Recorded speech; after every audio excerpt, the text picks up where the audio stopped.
Hello, everyone. If you like what I'm doing here, please consider subscribing, liking, and commenting. It would really help the channel out quite a bit. Thank you very much. Calling All Cars, a copyrighted program created by the Rio Grande Oil Company.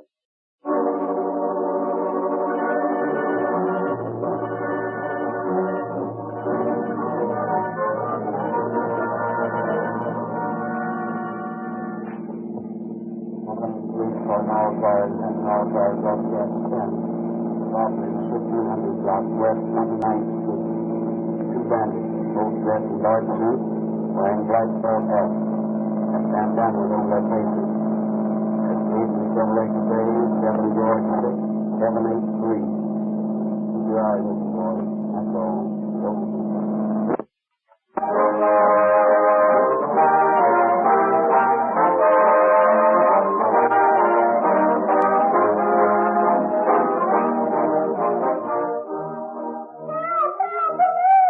An emergency call reaches the police station. The police radio flashes the warning to all cars. Robbery, 1000 John Avenue. Woman speeding. Get there quick before the robbers get away. Here's where seconds count. This is the real reason why Rio Grande cracked gasoline powers more police and emergency cars than any other brand, everywhere it is sold. Every second is precious in answering emergency calls, and the leading cities and counties of the West have satisfied themselves by practical tests that the fastest, most powerful gasoline they can buy is Rio Grande cracked. The purpose of tonight's program is not only to entertain you, but also to induce you to use the same gasoline that is specified for the fastest, most powerful cars on the highway. If Rio Grande cracked gives better performance in these cars, obviously it will improve the performance in your car. You travel the same highways, you too need emergency performance from your gasoline many times every day. We not only promise you greater speed and power with Rio Grande cracked gasoline, but that this gasoline will carry you more miles for less money. Official city records prove this to be true. And if you'll drive into your nearest Rio Grande station, we'll prove to you that it costs no more to enjoy police car performance.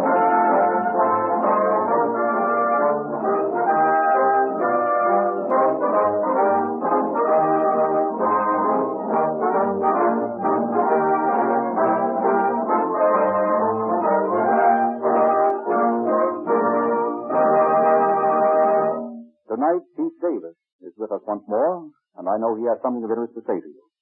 Chief James E. Davis of the Los Angeles Police Department. Good evening, friends. One purpose of this series of broadcasts is to familiarize the public with the operation of their police department and to enlist their cooperation. You private citizens can be of great help to your police officers.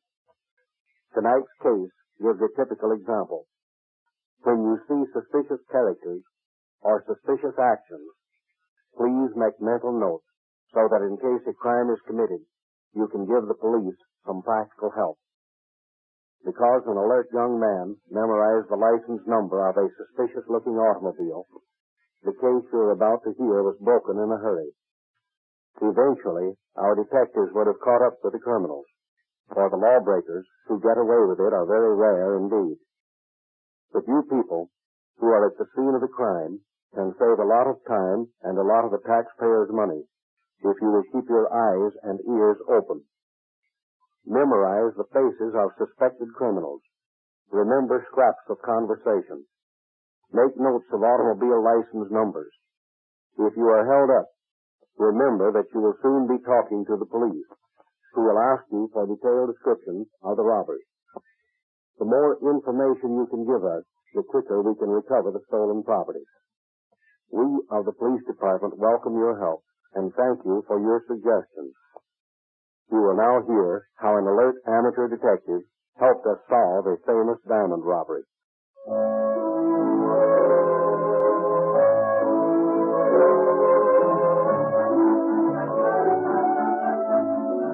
We go back for the beginning of tonight's story to the Christmas shopping rush of several years ago. Mr. and Mrs. Abraham Zeminski are paying one of their many visits to a little radio shop near their home on 29th Street. Papa, I think this would make us an elegant piece of furniture. Well, I'm telling you, it's too big. Cost too much. I'll tell you what I'll do. I'll buy you this one. It's a little smaller, but you can play it louder. No, Papa. This big one would be lovely by the green touch over stuff. Mama, you break me up. I tell you it's too much. Gee, pipe the rocks on the dame. You keep in running your business. They're your customers. Yeah, but I'm blinded by the ice. And pipe the headlight on the old man's finger. Boy, it's worth a fortune. All right, but you're selling radios. Yeah.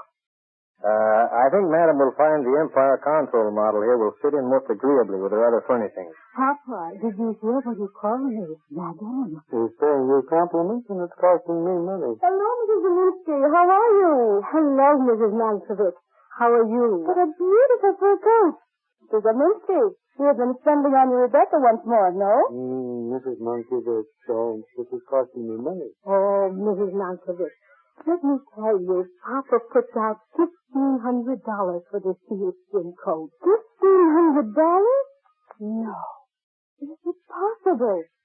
You are a good husband, Mrs. Zelinsky. I'll tell you what I do, Mama. I make you a proposition. We go home now, and we buy the radio maybe sometime again later. Perhaps Madam would like to hear the tone of the instrument. No. No, I know it must be very classy. You know, Mrs. Mankiewicz, Papa is so good to me. He buys me everything I want. You're fortunate, Rebecca. My man is not so. He's a loafer. 14 years he has had his meat market, and what has he got from me? Nothing but 7 kids and a mortgage. I should better be married to your husband. No, Mrs. Mankiewicz. That you cannot do. Papa is mine. Papa is so good to me. Hey, ma'am, you can lock up the radio and send it up to our house. You have the address? Yes, ma'am. Did you get that, Mrs. Mankiewicz? Mine.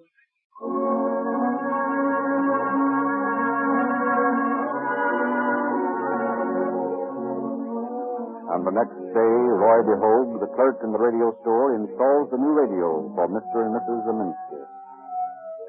Just one more wire to fasten, and you'll be all set, Madam. How nice. Those look nice to me. Papa, how you talk.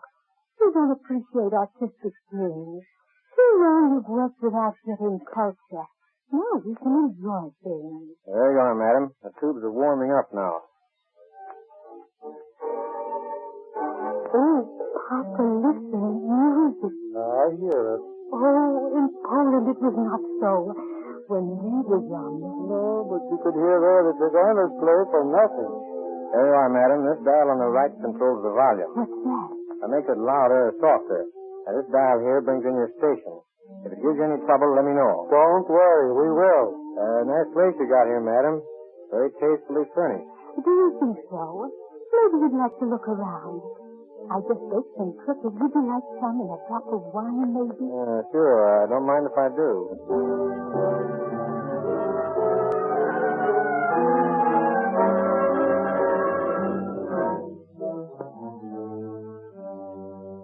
Walter, you never saw such a rocks in your life. Biggest spotlight. Yeah? Yeah, on the level. Must be 10 grand in ice in the place. Tough to knock over? Nah, it's a pipe. I've been back there 4 times to service the radio.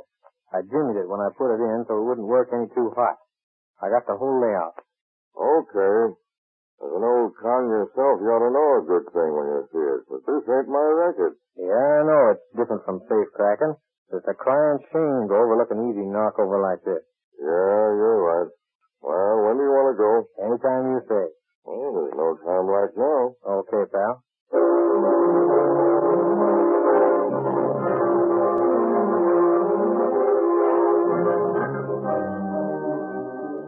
Early in the evening of January 23rd, 1929, a Chevrolet coupe cruises back and forth on West 29th Street. Finally, it comes to a stop, and the driver quickly turns off the lights. It's dark enough now. Let's get going. Okay, just a minute. What's the delay? I gotta get a shot. Hey, what's the big idea? No. Didn't you know I was sunk on this stuff? No. Well, I am. Well, you better lay off sniffing cocaine. We got work to do. I couldn't do a thing unless I got a load. That's better. Here, you want to try it? No, thanks. You ready now? Yeah. Let's go.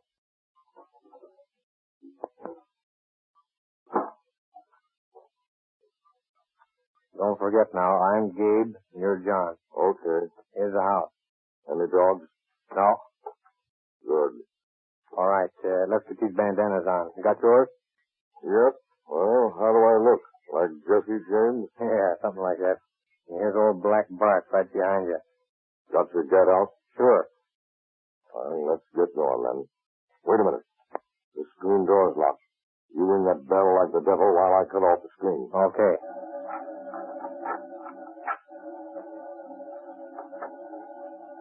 There we are. Ouch!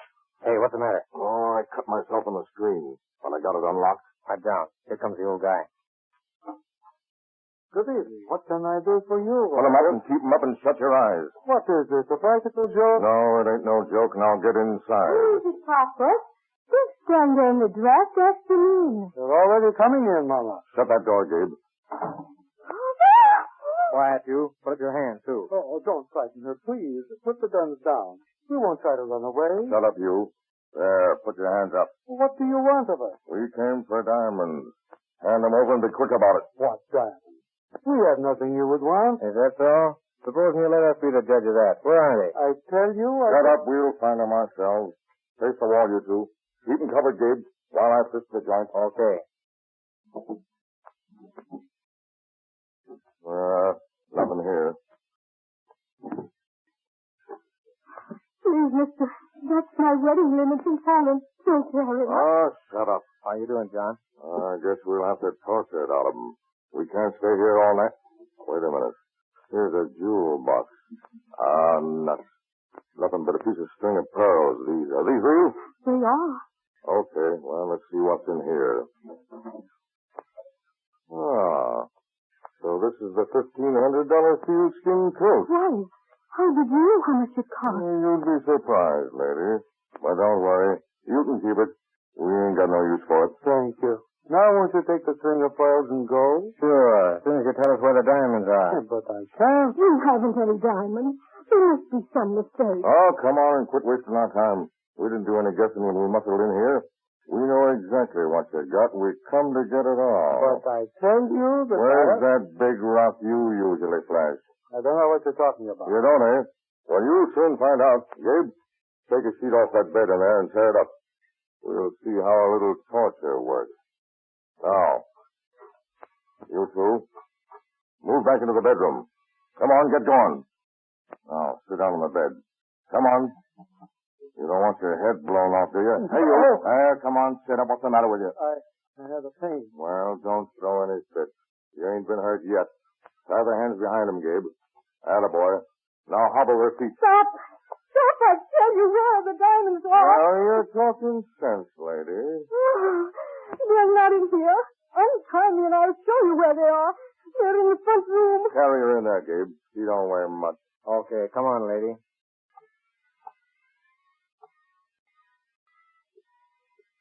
Here. They're in the buffet. I'll get them. Here, I put them in my purse. Take them and now please go. Please leave us in peace. Not bad. What'd you give for this dinner ring with the 3 rocks? $2,000. And the marquise cost $500. They're first-rate stone, not a flaw in them. Now are you satisfied? Not quite. I'll take a look at that purse myself. Uh-huh. I thought so. Holding out on me. I wanted to keep those things. Those earrings belong to my grandmother in the old country. Please let me keep them. They're worth as much as the ring. I suppose this bracelet's an heirloom, too. And this bar pin. But I know a dame that'll be tickled pink to wear 'em. Please. Please don't take them from me. Oh, shut up. Come on, we're going back in the other room now. Not bad, John. Pretty fair haul. I'll just step into the kitchen and make sure she didn't overlook nothing. Well, make it snappy. I'm going to give this bird just 2 minutes to tell me where that big rock of his is. And if he doesn't come through, I'm going to cut it out of him. Can't you see my husband here? This will kill him. Well, if it does, it's his own fault. I came after that ring, and I'm going to get it. What are you going to do with that knife? Now, just you wait and see. Now, my friend, where's that ring? I haven't any ring. Well, I know better. I'm telling you the truth. See this knife? Give me your feet. Come on, don't pull away, or I'll clout you one. Now I'm going to cut a chunk at a time out of your feet until you get ready to talk. How's that strike you? Please, mister. Please, don't. Papa, please. Papa, tell them where it is. That was just a scratch. Now, here's the second cut. Stop. I'll tell you. I thought so. All right, then. Where is it? Under the bed. I threw it under there when I sat down.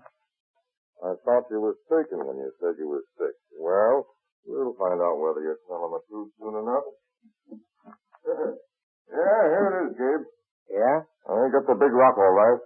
It's worth $3,000 if it's worth a penny. You find anything else? No. Well, how about it, folks? Got anything else? Studs, stick pins, anything? No, honest, you've got it all. He did have a diamond stick pin, but somebody stole it from him on the Jefferson Avenue streetcar. Okay, we got enough now.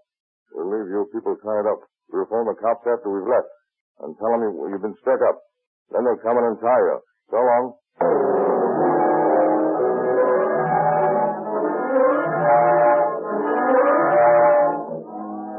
Mrs. Zeminski doesn't wait for the robber's magnanimous offer to call the police, but as soon as the criminals leave, she unlooses the bonds of herself and her husband and telephones the police department.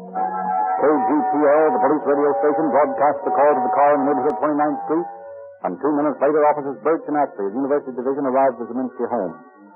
The frightened couple tell their story to the police. And then, as I one of the men were torturing Papa, the other went into the kitchen. What for? I don't know. Better take a look out there, Birch. Okay. Now, would you recognize this man if you saw him again? I wouldn't know them to see them. You see, Sergeant, they had bandanas on their faces. But I know them if I'd hear their voices. One of them sounded familiar. Didn't you think so, Papa? I couldn't tell. I was too scared. Hey, here's something. What's that? Here's 2 rings I found in the kitchen with tissue paper over them. Oh, my dinner ring. Oh, my lovely dinner ring. Guess the guy was in such a hurry looking the stones over, he forgot these. Yes, Papa.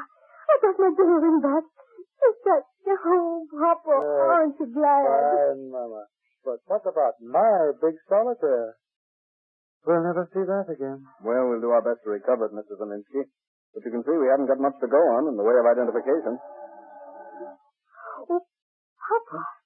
There it's them again, coming back after the ring. I'll answer it. Get your gun out, Bert. Right.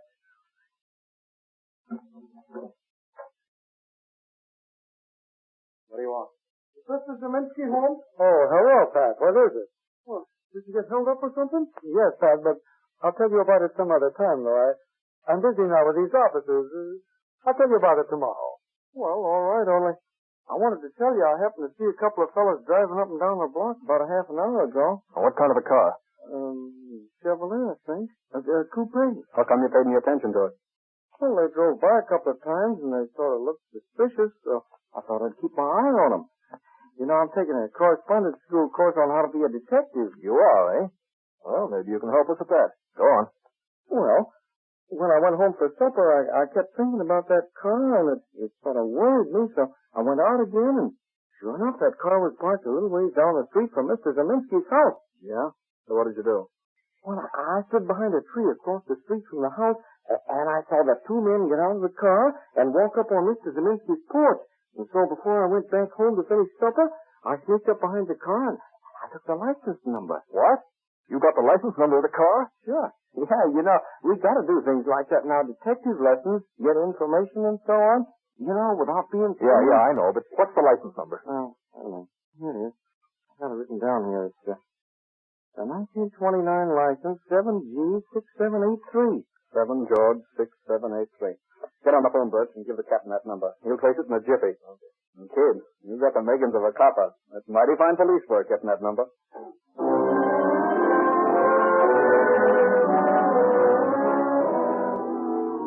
The Department of Motor Vehicles reports that license 7G6783 is registered to one Walter Bailey, who lives at the Renard Hotel, San Francisco. Captain Cahill of the Robbery Detail at Central Headquarters requests the Chief of Police of San Francisco to investigate this man. The next morning, Captain Cahill receives a reply. Right. Kimberly. Barry. Right, yeah. Come into the office if I may, will you? Right away, Bill.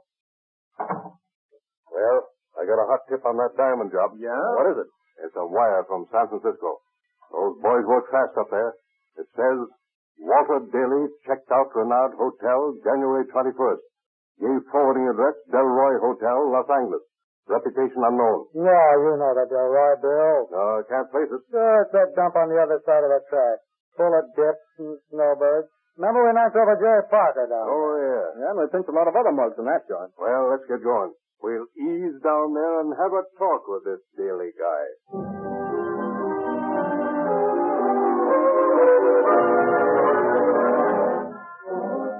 Leaving Pruitt and Sperry's lookouts in the police car, which they have parked half a block away, Cahill and Kimberly enter the hotel.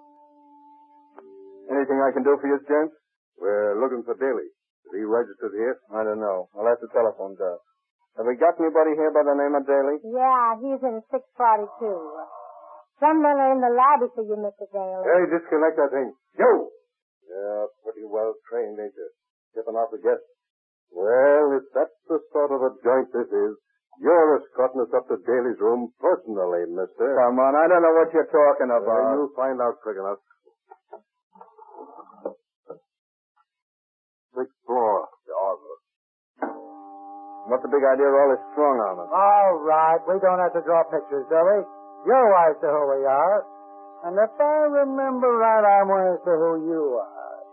Seems like I've seen you in several show-ups. Oh, yeah? How's about it, Bill? Don't you look familiar? Yeah, he does with that. There you are, Jim. Let's get through.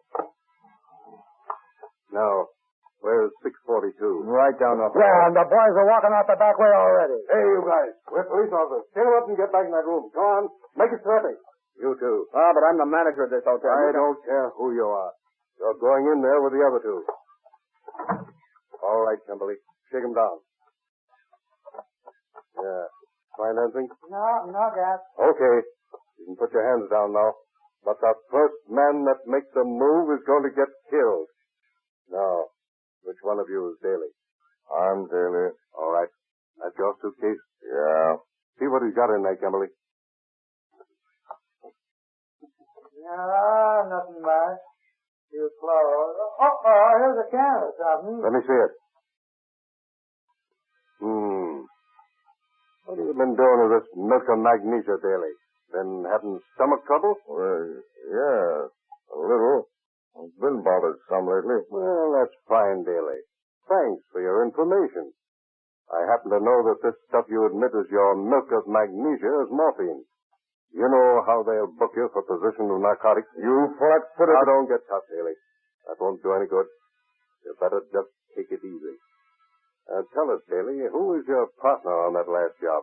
What job? The one you pulled last night. We didn't pull any job. We sort of think you did. You see, Daly, you can usually spot us guys who wear badges, but you never can tell when an amateur detective is sticking out on you.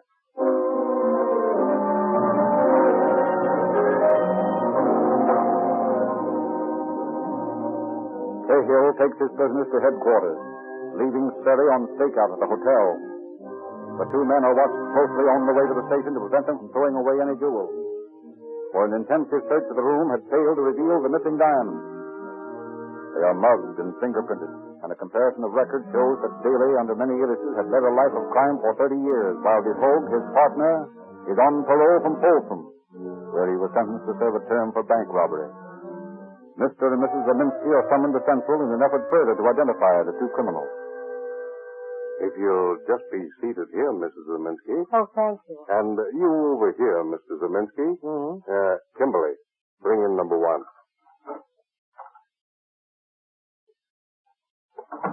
Do you folks recognize this man? Papa, that's the nice young gentleman who called me madam. The one I sold at the radio. Yes, I know him. I told you shouldn't have bought that radio, Mama. Hey, what's this all about? I never saw these people before in my life. That's him. That's him. I know him for sure by his voice. What did you do with my diamonds, you young loafer? What is this, a frame-up? I don't know nothing about no diamonds.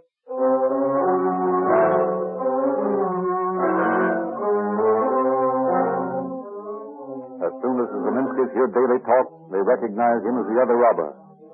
That evening, the questioning of Daly begins.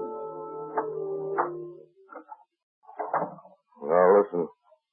Before you start asking any fool questions, I got a proposition to make to you. Yeah? Well, here it is. DeVogue is a young fella. He's got a chance.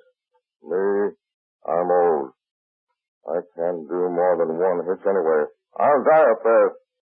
Now, if you file possession of narcotics on me and let the whole go back to stir for violation of parole, I'll tell you where the big diamond is.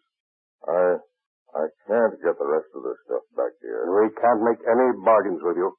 We want to know what you did with the jewels. Okay, and I won't tell you. Yeah?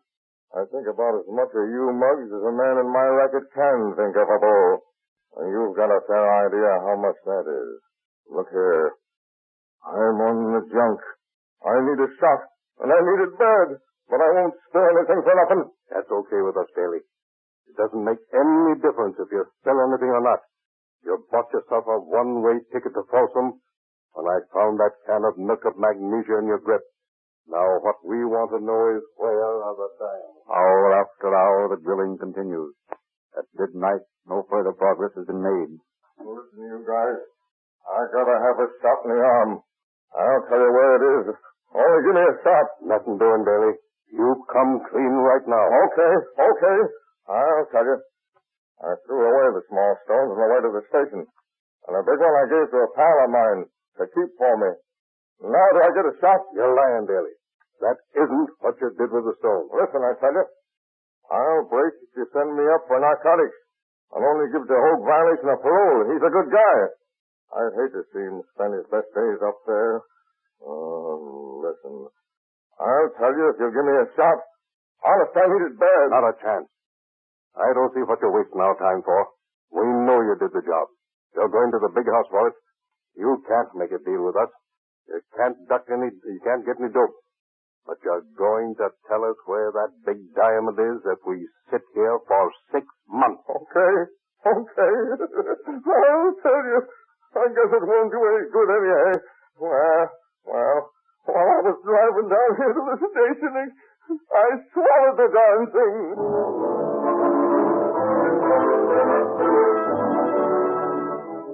Rushed to the receiving hospital, a stomach pump is applied to the recalcitrant Daly, and the diamond is finally recovered.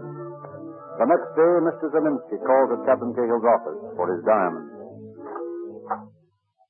Is this sent for me, Captain? Yes, Mr. Zeminski. Come in. Thank you. Well, yes, sir. Well, here it is. What? My diamond? Oh, Captain Cahill, how can I thank you?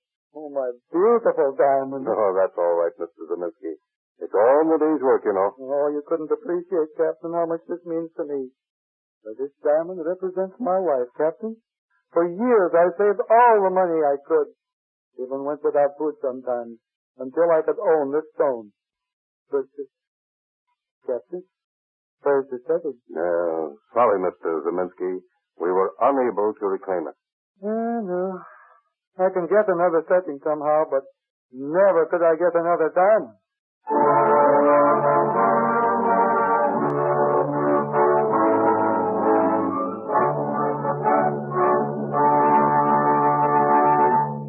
Happy in the return of his property, Mr. Zeminski rewards alert young Pat for his amateur detective work, and is delighted to learn that his would-be torturers are made to pay for their crimes. William Daly is given 5 years to life on 2 counts of first-degree robbery and 1 count of first-degree burglary.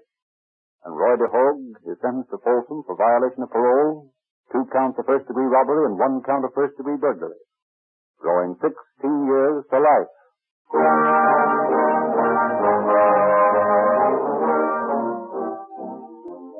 In behalf of the cast of Calling All Cars, I make a special request of all our listeners tonight. We have put in long hours in the writing and rehearsing of this show. We have no means of knowing whether or not you like these broadcasts unless you respond by calling personally at the Rio Grande station in your neighborhood. Won't you drop in there tonight or tomorrow?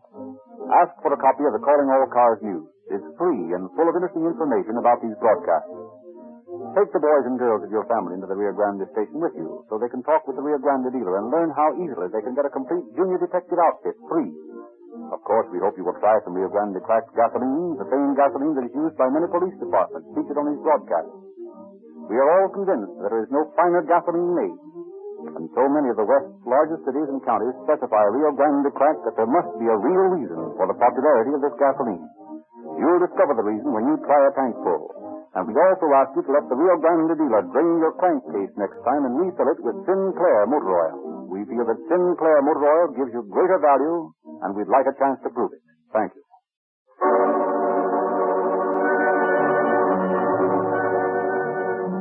Police calling all cars, attention all cars, can't take the broadcast in regarding the holdup. Check the drive the broadcast sound cut. That's all.